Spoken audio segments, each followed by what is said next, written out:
Local news that matters on Local 22 News. At This Place in History, we're back at Ohavi Zedek in Burlington with the Executive Director of the Vermont Historical Society, Steve Perkins. Take it away, Steve.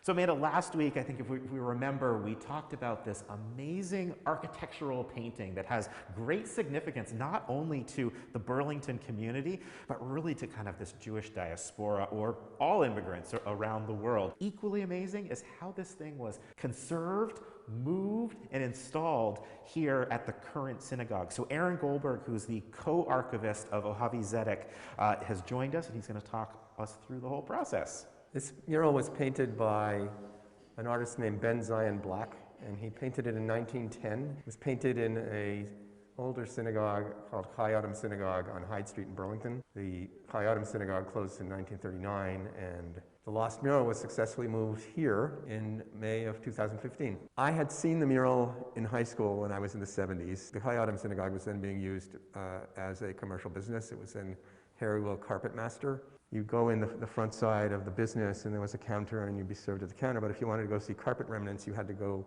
or carpet rolls, you'd go into the actual warehouse. Harry Will had kept this part of the mural untouched in the warehouse. In 1986, the synagogue building is sold. That began the first initiative, which was how to keep the mural somewhat safe from any construction conversion project. We had some idea of the technology that could be used to get it out, but we couldn't find a place to store it. So the decision was made to take archival slides. Actually, the descendants of Ben Zion Black and his wife, his two daughters, donated monies for us to get archival slides taken of the mural in place. So the mural is sealed up behind a wall, and there is insulation is placed between the wall and the mural itself.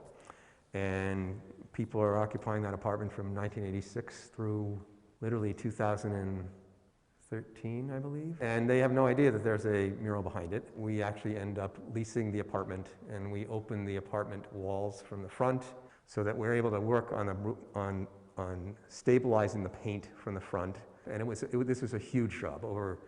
Something over 80% of the paint that you now see was coming off, was flaking. There's a wonderful steel frame that is designed to lift the mural and then put it down on a truck and then transport the mural and then put it on a landing pad. 3 other very, very capable contractors who worked with us then use chains, and they manually pull up the mural to its present position. That's after we end up putting in steel rods in the ceiling in order to support the mural itself. We're now involved in a big push to raise the funds to clean the mural. We've raised over 2/3 of the money. The goal is to start to do it this year in 2021. This literally is an international treasure, and maybe one of the only types of its kind where we not only know where it came from and what it looks like, and then where it's been extensively documented and photographed, but where we know a tremendous amount about the artist. And the ones in Europe, they were never photographed, and little or no information is available on the actual artists. And so this is really a representative piece that has an international reach that happens to be located in Burlington, Vermont. At This Place in History.